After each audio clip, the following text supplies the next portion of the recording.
Hey everybody, it's Ashley and welcome back into my city-state kitchen. Today we're going to be working on making some freezer meals, specifically summer freezer meals. Now, when I was thinking about how I can best make freezer meals work in the summer, some of the big holdups I have are, well, I don't want my oven to be on for an hour, 2 hours, heating something up.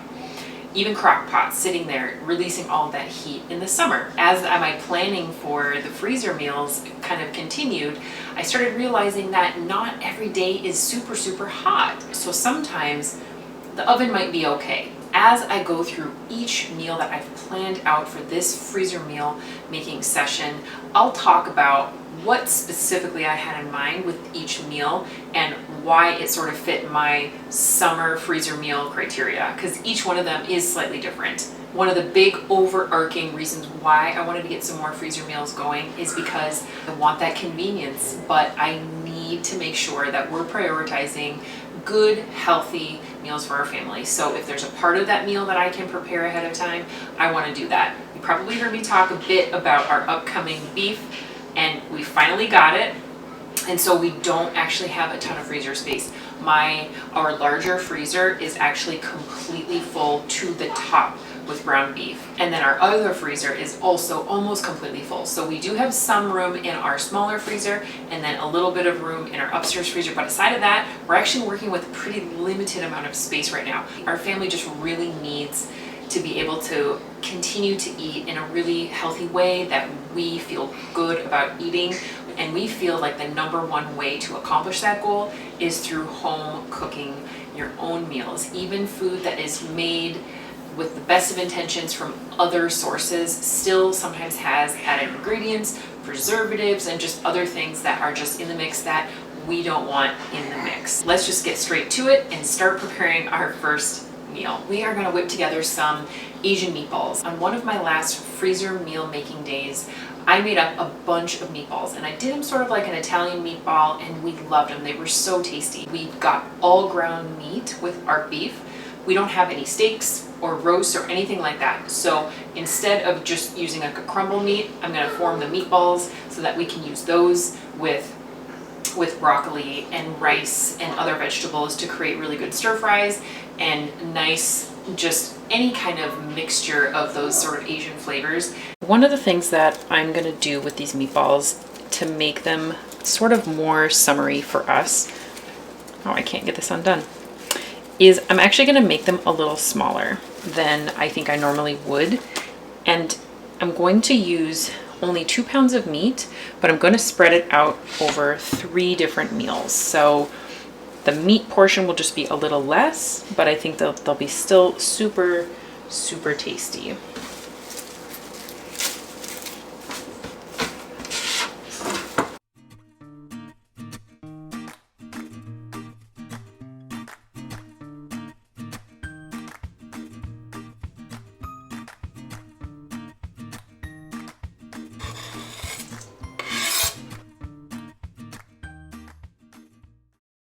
So for this recipe, I'm looking for about 2 teaspoons of garlic to go in with the meat.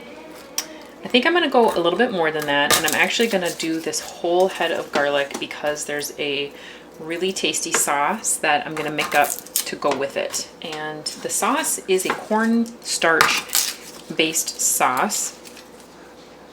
And I'm not sure how that would freeze if I were to mix it all together. So what I plan to do is, because I have this fresh garlic out and we're going to be working with this ginger in just a minute here, I'm going to go ahead and just chop up the garlic and ginger portion of the sauce and then freeze that in a small container along with the meatballs. And then I'll just whip up the sauce quick right when we're ready to eat it. And I'll have all my ginger and garlic already chopped and ready to go.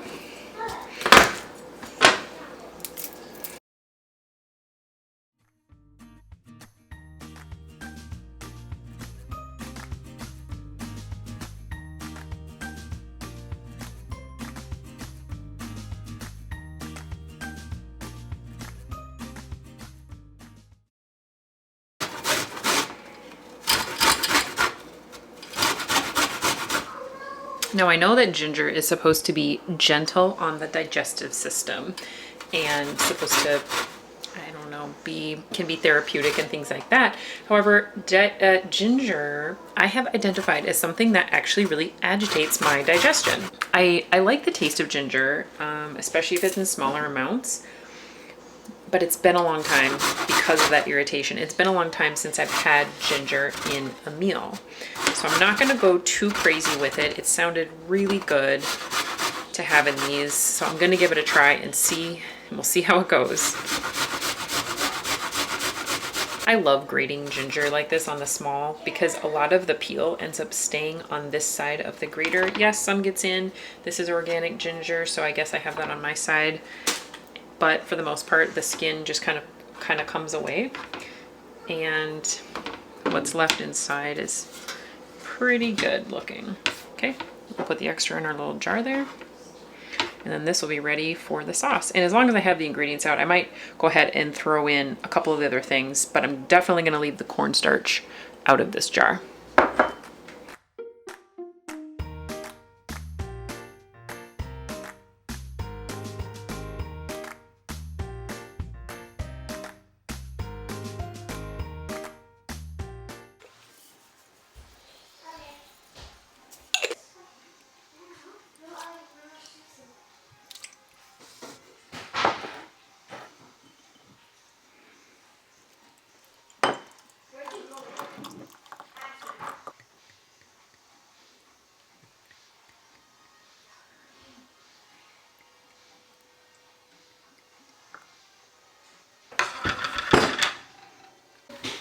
So here's the sauce all mixed up. I ended up putting everything in there except the cornstarch, even a glob of honey.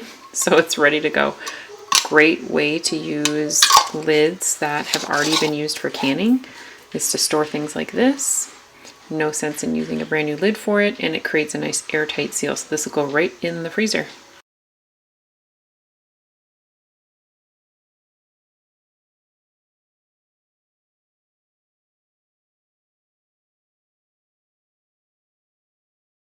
In addition to these meatballs being smaller, and so I can stretch these 2 pounds over 3 meals, they will cook a lot quicker. It takes only about 10 minutes in the oven, which if you're going to be putting on that oven, if you can do things quicker, that is all the better in the summer.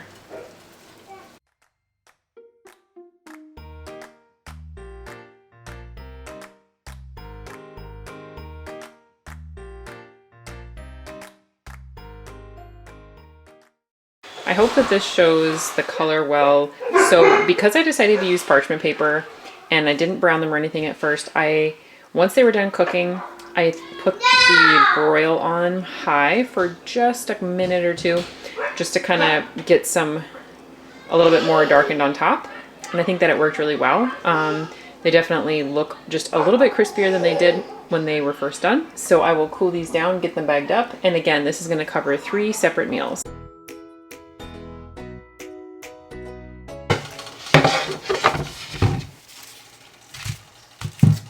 Okay, so for our next round of meals, we are going to make up some taco meat. And this taco meat will be pretty universal. I'm just going to use the plain ground meat, go in with some onions, get that going, add seasonings. We can use it for tacos, burritos, burrito bowls, even like an enchilada. It's going to be very multi-purpose sort of taco base. There's a meat theme here because like I talked about, we've got all this beef.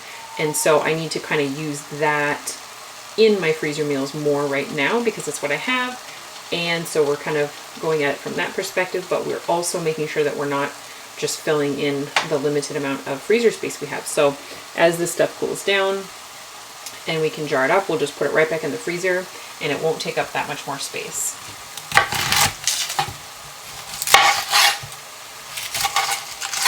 And again, just like the meatballs, I'm going to make sure that this meat will stretch quite a bit and we can fill in other protein with beans very easily. And I already have beans canned and ready to go. So this is the most sort of planning and labor intensive part, taking the meat out and then of course making it. And I'm going to be honest, whenever something has a chance to cook and then cooled down. I've talked about this before, but it's just that flavor changes in a way that is so good. So I think that sometimes the stuff that I make ahead and freeze, or even make ahead and have later, can taste better than if it's just fresh made. So talking about how flexible this meat will be, if we have extra produce of various kinds, we can easily saute up lots of different veggies that I don't typically put in a Mexican dish, but will certainly be a great addition.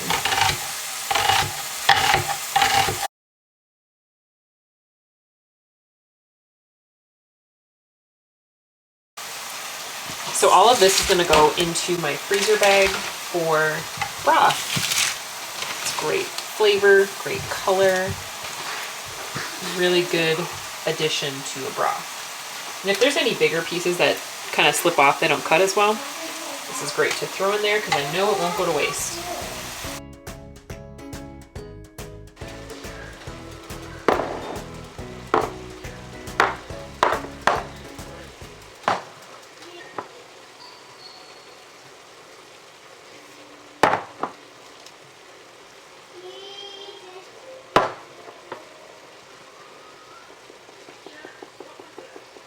I do like to make sure that the meat is not completely cooked when I start adding the seasonings, because I feel like it just sort of infuses the meat more with the flavors. And so I went in with just a little bit of taco seasoning mix. I don't have any paprika right now, but I know that this has it in there. So I did that. And I know there's a lot of onion in here, but I did still put some onion powder. We really love the onion flavor. There is cumin in the taco seasoning, but we're gonna do some more chili powder, and then just some regular salt. And I'm thinking I'm probably going to be adjusting possibly the cumin, maybe the chili powder, maybe the salt. Normally I add a little oregano, but because there is oregano and I do have that taco mix right now, I'm just gonna not add any oregano, dried oregano I should say. And then I did also add a little bit of seasoned salt. It's optional, and it has a lot of the same ingredients, just a different sort of balance of them. But it basically just has more onion powder, garlic powder, paprika, a little bit of celery salt. So we'll just get all this mixed up, and then what I like to do is add in this ketchup. If I don't have any homemade ketchup, this is my favorite. It's completely unsweetened, which I love. And so this is my go-to for making tacos. It really adds a nice tomatoey flavor, kind of makes a good thickness to it, but it doesn't add sweetness, which obviously a lot of other conventional ketchups do. So I'm gonna probably end up adding, I would say, maybe a whole bottle for this size. This is not even 12 ounces. That's not even 2 full cups. So 4 pounds of meat, that's kind of a lot. So I'm guessing this and then a little bit of water too to thicken, and we're pretty much done. Seasoned to taste, of course, and then we're done. Great thing about this taco meat, now that it's all seasoned and almost all seasoned and cooked, is that this really gives us such a variety of options. All of those things I was saying we can do with this meat can really help us customize the day, what ingredients we have. Maybe we have some fresh tomatoes from our garden, we can use lettuce, maybe we have some avocados hanging around, whatever it might be. We can kind of go with what we've got and make whatever we want to make. And if it's a warmer day, we don't feel like getting the oven going, we don't have to. We can just make them up as like a tacos or those burrito bowls or something like that. If it's cooler and we don't mind, we could bake it if the weather kind of allowed us to kind of go that direction with it.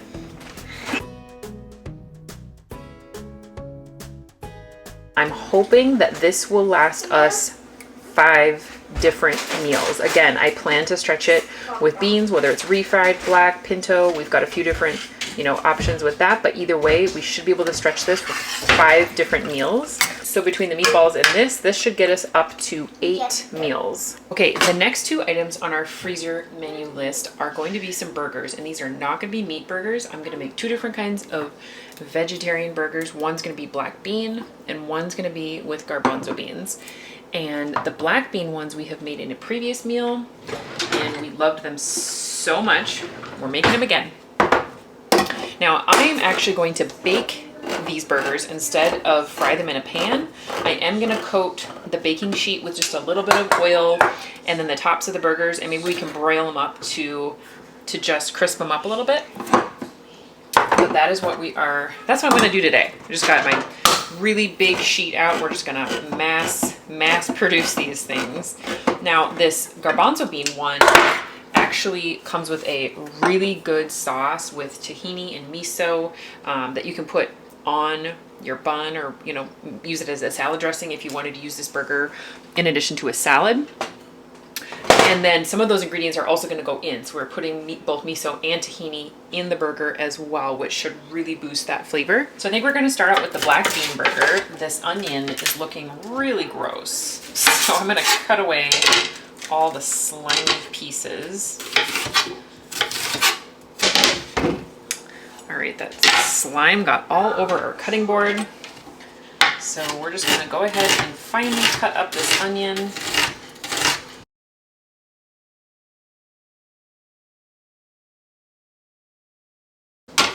Both of these recipes call for some zucchini, so I'm gonna shred up one of them completely and then just part of a second one. Zucchini has a lot of water content, so as soon as I get this all shredded, I'm going to let it sit for a little bit, maybe put a little salt on it to draw out some of that moisture.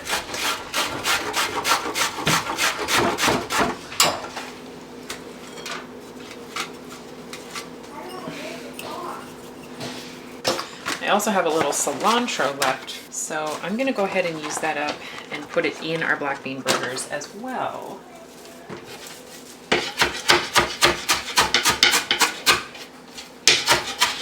I'm just going to kind of do a rough chop because I am going to put it in the food processor. Now the one thing about the black bean recipe that is different is that I am actually going to use it calls for brown rice, which I really like in this recipe, but we do have some oatmeal mixed up, so I'm just going to use the rolled oatmeal in place of the rice.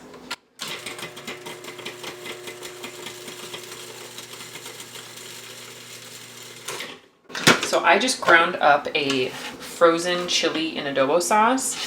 When I've previously used these, I only use a little bit, so I froze them flat, and then I just throw one in frozen when I need one, and it's ready to go. Chop up that cilantro a little finer. This is what it looks like so far.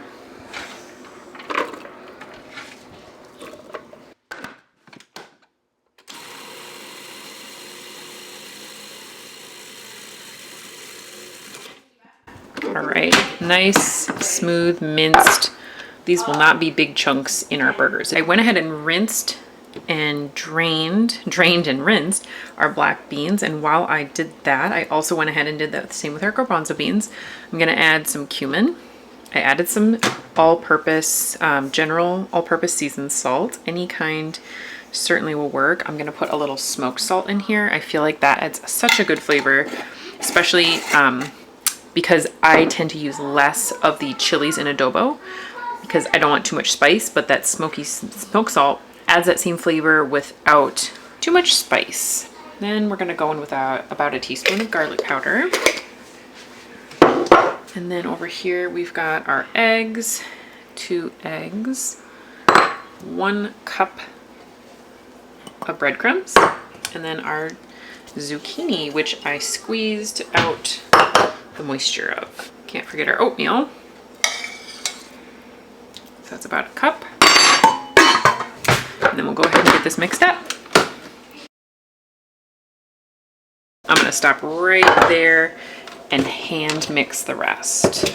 And this is even a little bit more of a puree than I usually do. Usually I leave some of the black beans out, or I'll do them separately, but today we're just kind of going for speed here.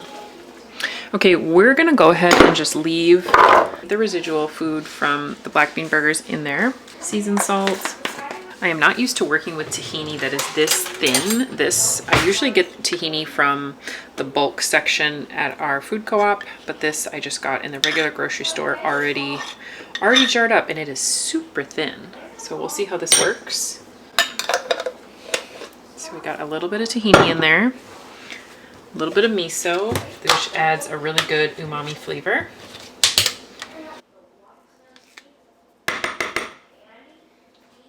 I do not have fresh parsley, so I'm gonna go in with dried. Onion powder, a little bit of pepper.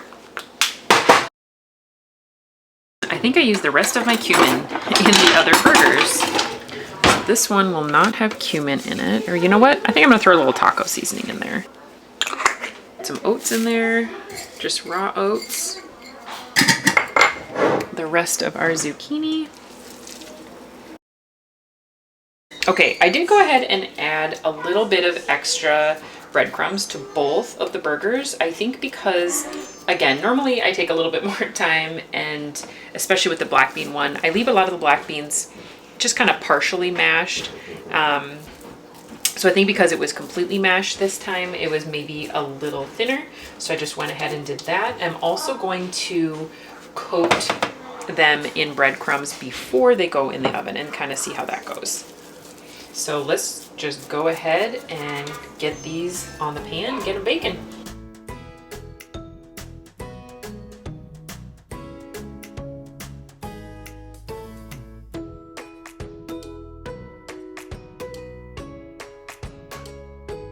Okay, the burgers are out of the oven. These almost look like cookies, but these are the chickpea ones, and these are all the black bean ones. The lighter ones are the ones that were covered in breadcrumbs, and this one too. And the ones that got a little darker, a little toastier, are the ones that are not covered in breadcrumbs.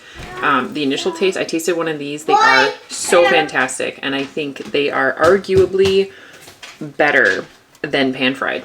And I think that they hold their shape a little bit better. You can see this. Sometimes the pan-fried ones are a little softer, but I think all of these are holding their shape really well because I could kind of just bake them for a while and let a lot of the moisture kind of steam off. Whereas when I'm cooking on the pan, you can only cook so long before they start to darken too much. So these are going to be so good. We can put them on a bun, just like a regular, like a meat hamburger. Could put them in a pita bread, similar to falafel. I'm thinking we could even do these you could cut them up into a few chunks and almost make a burrito out of them, especially the black bean ones. I think it'd be really good like that. Throw them on a salad, make a yummy sauce. These ones came with a recipe for a sauce that we're gonna try, that miso tahini. But really, gosh, anything. I'm so excited for these. This will easily give us 3 meals, assuming that each one of us eats one. And I don't think that would necessarily happen. Our littlest one, who's not even 2, I don't think he would eat a whole one, but you know what? Maybe he would. He is really liking these, even though they're a little spicy. And so I'm guessing, I'm gonna kind of count for 3 meals and then a few extra. The next freezer meal we're going to put together is baked ziti, and we are omitting meat in it this time. We haven't made this recipe before, so we're only gonna make one, which is okay because, well, limited freezer space. So I just added a bunch of seasonings, some onion powder, garlic powder, Italian seasonings, a pinch of nutmeg, a little bit of salt. I'm just gonna kind of finish sauteing up these onions, and then we'll get our sauce put in. All right, so we got our pasta done.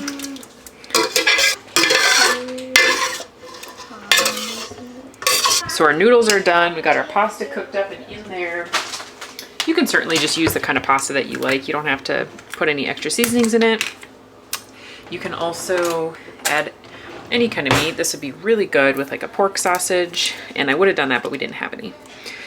Or beef, or chicken, or anything, veggie crumbles, some kind. Or just omit it, like we are doing today. I'm gonna put in a container of ricotta. And then also, I'm going super easy route today, and I have shredded cheese. I'm gonna add about a cup. And then we're gonna go ahead and get this mixed up.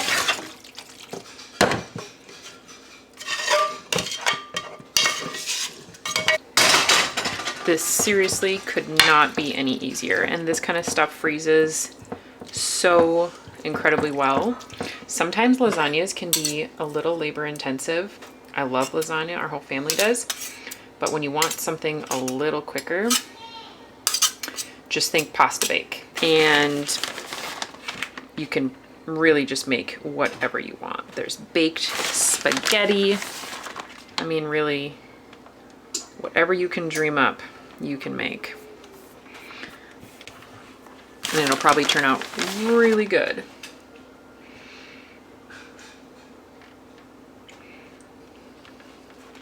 We usually don't go too crazy with the cheese. This is probably even a little bit more than I normally do. When you bake these from frozen, if you are to wrap these in tin foil before freezing them, that tin foil can be used as a tent when you bake it so that it doesn't get too dark, but you want to make sure that it is tented. Otherwise this cheese will melt to the roof of the tin foil. So there we have it. Our next meal done, ready for the freezer. Every time I do a freezer meal making session, I always like to get some kind of a baked thing. And in addition to muffins, I am gonna also do at least one, maybe two baked oatmeals. But for now, we're gonna get some muffins. They're so convenient to grab. They can be great breakfasts, great snacks. If you're running out, which we're doing a lot of these days, they are so convenient. So this is actually a protein muffin recipe that was originally from a vegan blog that I came across more than 10 years ago. So let's just go ahead and get this mixed up so we can get it baking. I don't have a ton of sprouted flour left. I'm definitely going to need to make some very soon. In fact, today I'm gonna go ahead and get some more berries started so they can be sprouted. I will link my flour sprouting video if you'd like to check it out. It is such a great way to maximize the nutrition of grains. I have only experimented, however, with wheat, and it breaks down a lot of the nutrients in wheat that can actually inhibit the absorption of a lot of the nutrients found in wheat. I have made this with gluten-free flour. You can substitute some or all for oat flour, or if you don't have oat flour, all you have to do is grind up rolled oats. Super simple. I always run my baking powder, baking soda through my little sieve here. Gets out all those clumps. Gotta have some cinnamon in there. A little salt. Now, I do mostly keep this recipe true to how I originally kind of discovered it. And so I usually don't put any eggs in. I go in with 3 tablespoons of ground flax meal, which if you grind your own, again, it's super simple. You don't have to buy pre-ground. In fact, a lot of times the pre-ground stuff might be sitting around in the grocery store for a while and be more rancid. So if you do want to utilize flax meal, I highly recommend just buying whole flax seeds and grinding them up on your own. You can use a blender, you can use a coffee grinder. Oh, that's not flax meal. For some reason I don't have it in a jar right now, but I just get it. I don't know why this is in a bag. And so you just grind that up. And I keep this then in my fridge, which is how ground flax seeds should be stored. I'm going to add 1 1/3 cup of milk, any kind, that's flax milk. And I love that flax milk is also often sold with extra protein. So that gives, flax milk without added protein really doesn't have much at all. And so I usually get the kind with protein, and it has about 8 grams of protein per cup. Okay, a little oil, a little vanilla,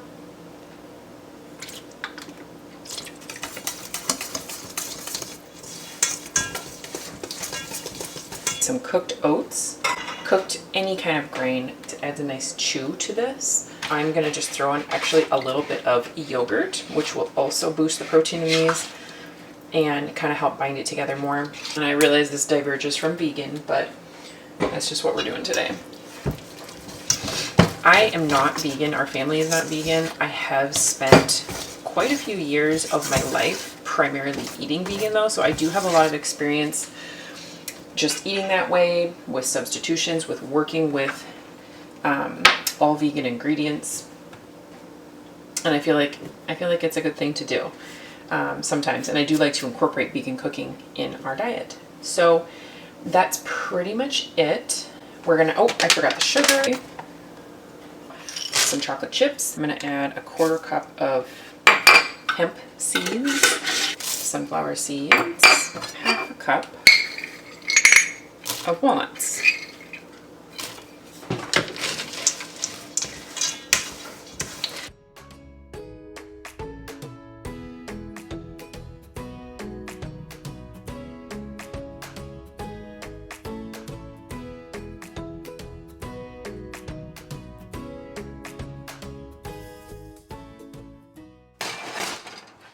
These just came out. They look great. We're just gonna get them cooling down.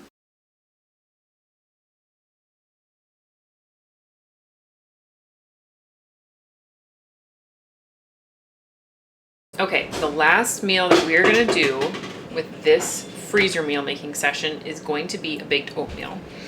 I was thinking I might do 2, but I thought let's stop it at 1 because, as I keep saying, my freezer space is a little limited. This doesn't make that much, so I'm gonna do 1.5 of these recipes. I'm gonna bake this in just an 8x8, but this is a 2 quart, so that's like a 1/2 gallon. So whatever I make should fit in here. If you've never made baked oatmeal before, it is super simple. It's some kind of cross between like a muffin and a cake. Hold on here, I gotta count. 1, 2, 3, 4, 5. So I'm gonna do 3 cups of oats. Baked oatmeal it's super good and pretty darn healthy, and you can customize it really any way you want. We're just gonna do a pretty simple one, and these freeze so beautifully. I'm gonna do quite a bit of cinnamon, a little bit of nutmeg, and no, my nutmeg still is not in the nutmeg container. So there you have it, a little salt. I'm gonna do a little bit of maple syrup to sweet, 3 or so tablespoons. I don't mind eyeballing a lot of stuff, but when I wanna make sure that I don't put too much of something in, especially something like this, I am not gonna eyeball it.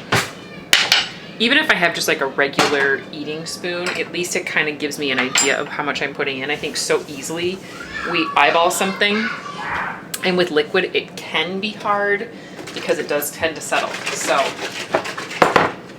even though I like eyeballing, sometimes I feel like it's a good idea to measure. Okay, so I added some flax milk. That flax milk actually did not have protein in it. I, for some reason, got one without protein this time. So that is, I'm just trying to use it up, and I feel like this is a good way to do that. But any kind of milk will do. And I like chopping my apples up really finely. I think that's really fun, just to do them nice and small like that.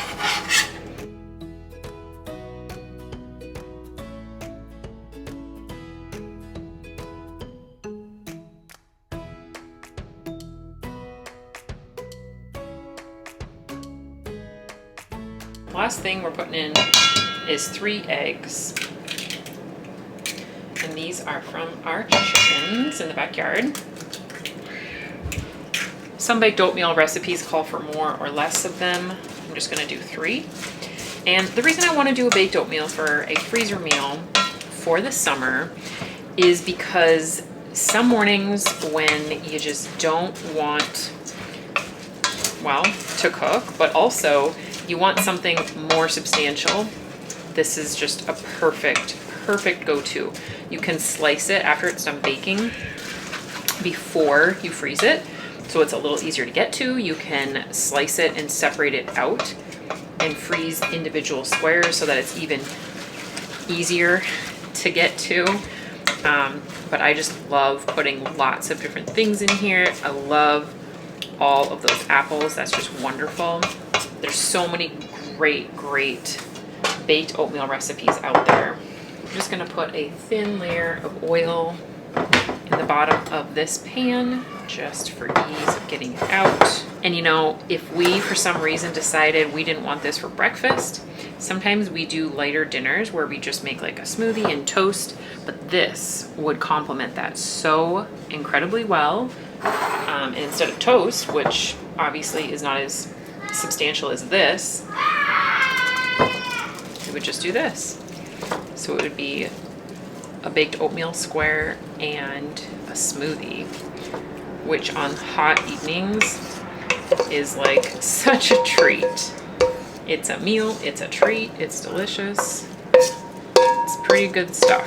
As our freezer gets worked down, we'll have more space. We can really get some good stuff in there for the fall. Our baked oatmeal is out of the oven and it literally smells like some kind of a cake or a pie. It smells so darn good. Until we get closer to the fall and our activities switch up and I run out of these, we're gonna be eating off of these meals and help to incorporate them into our meal plan. I've really wanted to try to think about the fact that the summer is so hot and that does change the way that I cook. I just don't want that oven on for hours or even 1 hour cooking something if it doesn't have to be on. That was a big driving force for me with these freezer meals. I don't like a lot of heavy food and a lot of freezer meals are that way. And so I really wanted to try to find good ways to use not only meat sources of protein, but also beans and other things to make our food a little bit more balanced and give us options in our freezer. We have a lot more kitchen videos coming up, a bunch of canning if that interests you. I love having homemade food on hand, and that's a great way to do it,